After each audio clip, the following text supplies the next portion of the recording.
conquête de la souveraineté passe avant tout par l'exploitation des ressources nationales au profit de nos populations.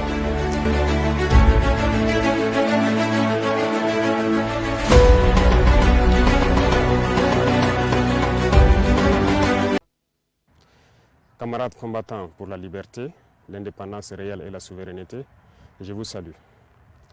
C'est avec immense plaisir et un sentiment de reconnaissance envers vous, mes compatriotes, que je prends la parole aujourd'hui, la veille de la fête nationale de notre chère patrie.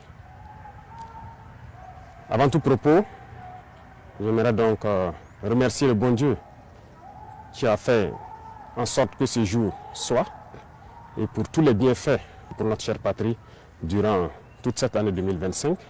Et je continue de prier Dieu qu'il étende sa main sur notre patrie.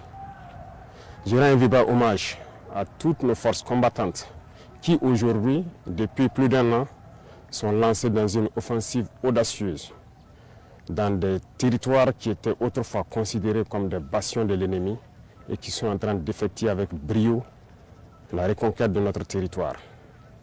Plusieurs zones ont été reconquises en un mois où nos forces combattantes ont mis pied et s'y sont installées. Toutes les résistances ennemies qui sont opposées à nos forces ont été écrasées. Et nous n'avons connu aucune perte en vie humaine au cours de ces offensives, rien que quelques blessés légers. D'ailleurs, ces blessés à qui je souhaite un prompt rétablissement et à tous les blessés de cette barbarie qui nous a été imposée. La souveraineté n'est pas qu'un mot. C'est un ensemble. Pour atteindre notre souveraineté pleine et entière, il a fallu passer par la révolution.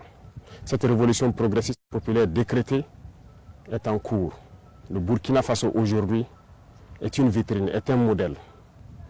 Nous sommes observés, les gens nous suivent et nous n'avons pas le choix que de réussir. Et j'ai ce plaisir de dire que nous sommes sur la bonne voie et que nous allons réussir.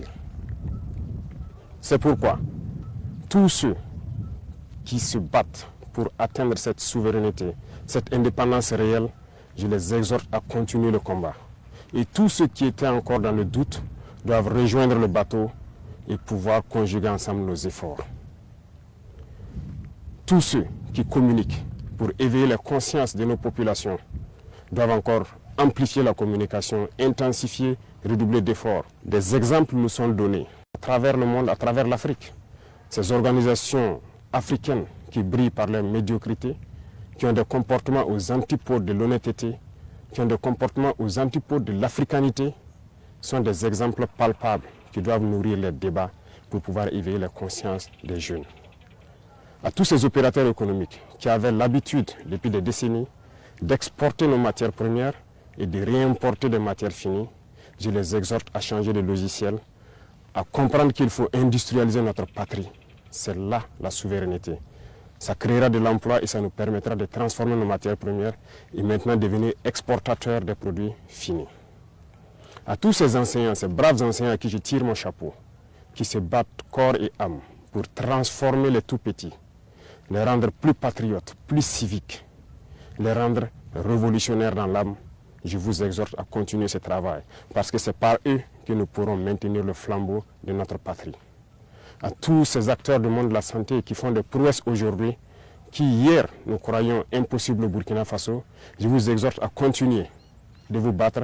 Nous serons de votre côté, nous allons vous appuyer autant que possible en matériel, en logistique, pour que vous continuiez à exprimer votre talent, à faire en sorte que ce qui se fait ailleurs puisse se faire ici. Et à conjuguer vos efforts avec le monde des tradipraticiens, ceux-là qui utilisent nos plantes pour nous soigner, parce que la souveraineté, elle est aussi sanitaire. À tous ces acteurs du monde agricole qui ont compris le sens de notre combat, qui accompagnent dans l'offensive agropastorale, nous vous rassurons que nous ne ménagerons aucun effort pour que vous puissiez continuer à donner le meilleur de vous-même, pour que cette souveraineté alimentaire que nous souhaitons tant puisse être une réalité et pour toujours.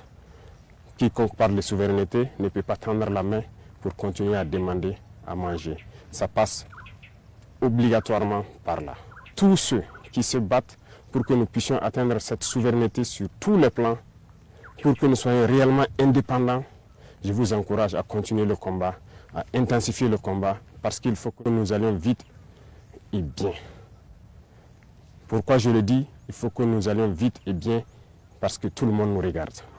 Le monde entier regarde le Burkina, les Africains regardent le Burkina Faso qui a dessiné un modèle. Et il faut que ce modèle puisse donc inspirer d'autres peuples à rejoindre le combat de la révolution pour que l'Afrique soit libre, digne et prospère. La majorité écrasante des peuples qui nous soutiennent prie pour que nous réussissions. Nous les remercions et nous leur disons de continuer à nous soutenir parce que ce combat que nous menons, ce n'est pas uniquement pour le Burkina Faso, c'est pour tous les peuples noirs.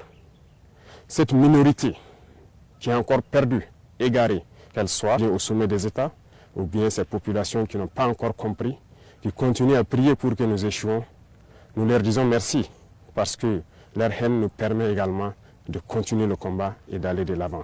Et j'espère qu'elles comprendront un jour revenir à la raison et pouvoir se débarrasser de ces gènes de l'esclavage qui les tiennent.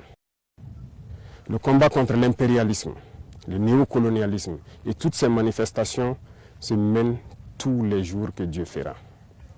Nous ne baisserons pas les bras, nous continuerons sur notre lancée et je pense que toute la jeunesse est aussi invitée à s'exprimer.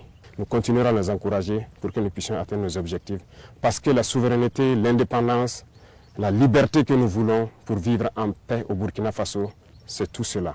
Voilà pourquoi je dis que ce n'est pas qu'un simple mot, c'est un ensemble. Aujourd'hui, nous sommes fiers de dire que nous avons fait des progrès, tant sur le domaine industriel, industrie civile que militaire. Nous avons fait des progrès sur le domaine de la santé, nous avons fait des progrès sur le domaine des infrastructures, nous avons fait des progrès sur le domaine de la défense, de la reconquête. Ces criminels qui avaient occupé ces zones de notre patrie, croire que c'était leur sanctuaire, ont été délogés dans plusieurs zones, sont en train de fuir le Burkina Faso. Vous verrez certainement des images de leur fuite, mais nous leur disons qu'à présent, ils n'ont que deux choix. Fuir le Burkina Faso ou mourir, parce que les forces combattantes sont engagées dans cette offensive et ça va continuer. Nous allons poursuivre jusqu'aux limites de nos frontières et sécuriser le Burkina Faso pour que le Burkina Faso vive en paix, se développe, soit prospère, soit un modèle qui inspire les autres nations. Je vous souhaite une très bonne fête d'indépendance dans la sobriété bien sûr, que ce soit une occasion de réflexion, de pouvoir discuter, d'échanger, de communier pour réfléchir à l'avenir de notre chère patrie et pour que le Burkina Faso soit un modèle. Je répète, le Burkina Faso doit être un modèle pour inspirer d'autres peuples. Vive le Burkina Faso, vive le pays des hommes intègres. Très bonne fête nationale à tout le monde. Je vous remercie. La patrie ou la mort, nous vaincrons.